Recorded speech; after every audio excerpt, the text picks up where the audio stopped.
Assalamualaikum warahmatullahi wabarakatuh. Jumpa lagi bersama Bu Eka dalam pembelajaran tema 1 Pertumbuhan dan Perkembangan Makhluk Hidup dalam subtema 2 Pertumbuhan dan Perkembangan Manusia pembelajaran yang ketiga. Kali ini kita akan belajar tentang menari. Tahukah kamu gerakan kuat dan lemah tangan pada gerakan tari? Ibu akan jelaskan tentang gerakan kuat, yaitu membutuhkan tenaga yang kuat, biasanya melibatkan kaki dan anggota tubuh lainnya. Contohnya, ketika kalian mengangkat salah satu kaki dan berjinjit, itulah gerakan kuat. Untuk gerakan lemah, yaitu membutuhkan tenaga yang ringan, karena gerakan yang dihasilkan lemah. Contohnya, kalian menggerakkan tangan ke kanan dan ke kiri, mengangkat tangan ke kanan dan ke kiri, memutar pergelangan tangan ke kanan dan ke kiri, dan menekuk tangan kanan dan kiri.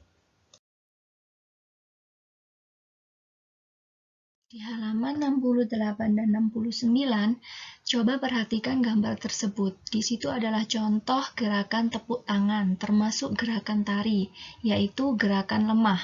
Tangan kanan, tangan kiri mempunyai jari direntangkan, dibengkokkan, dan putar pergelangan, acungkan depan, dan dilentikkan.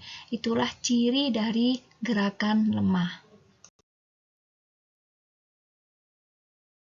Setelah kalian mempelajari tentang gerakan lemah atau gerakan tari, marilah kita belajar membaca di halaman 70 dan 71.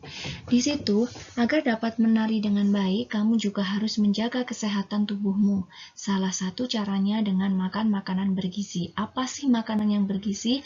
Mari kita simak bersama-sama.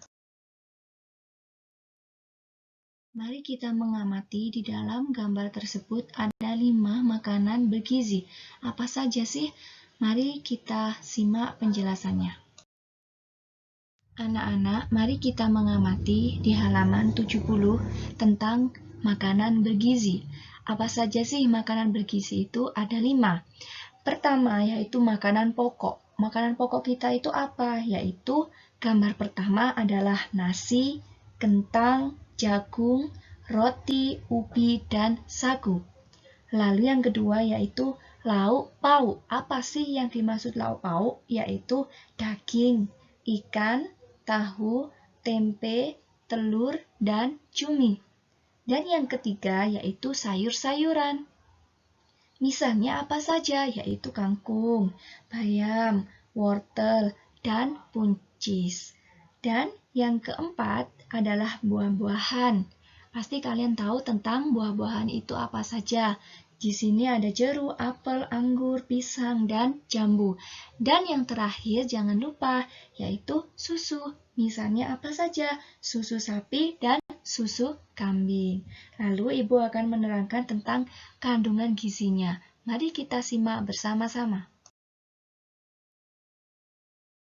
Makanan-makanan tersebut mengandung gizi seperti karbohidrat, protein, lemak, vitamin, mineral, dan air. Salah satunya di sini Ibu berikan protein. Protein terdiri atas 2 jenis, yaitu satu protein hewani, yaitu protein yang berasal dari hewan.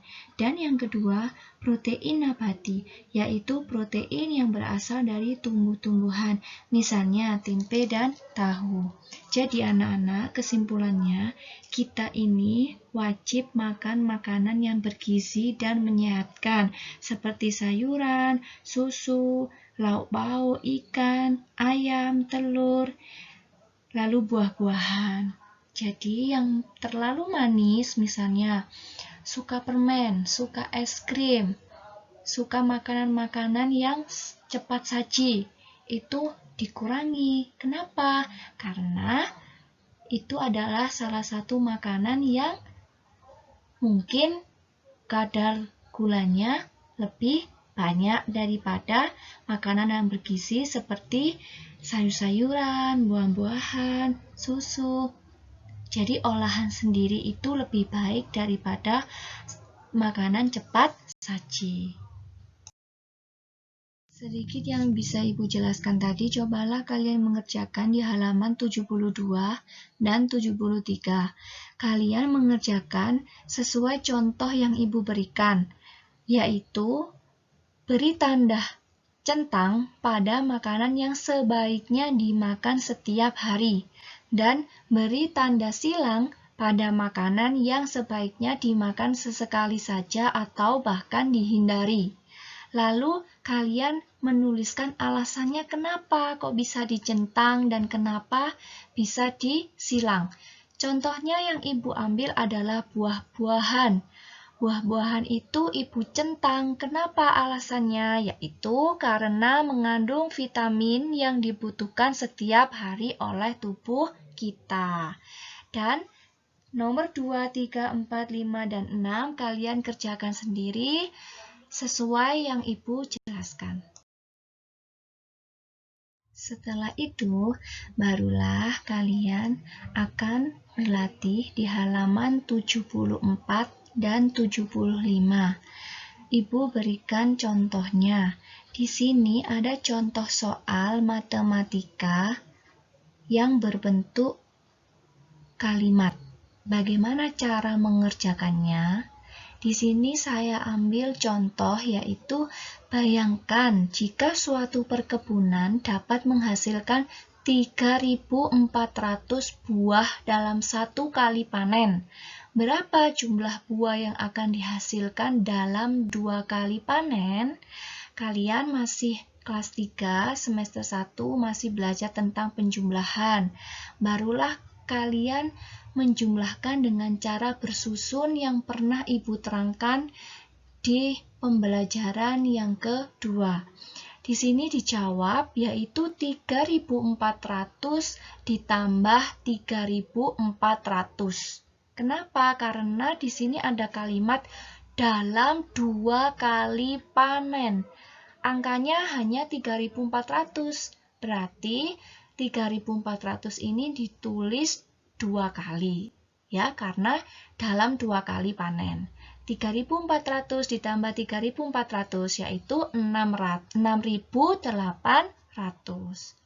Kalian kerjakan yang nomor A dan B di halaman 74 dan 75 sesuai yang Ibu contohkan dengan caranya.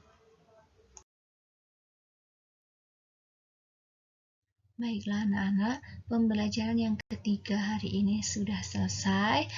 Demikian yang bisa Ibu jelaskan, semoga kalian paham. Jika kurang paham, kalian bisa langsung tanyakan kepada Ibu. Terima kasih. Wassalamualaikum warahmatullahi wabarakatuh. Sampai jumpa lagi ya.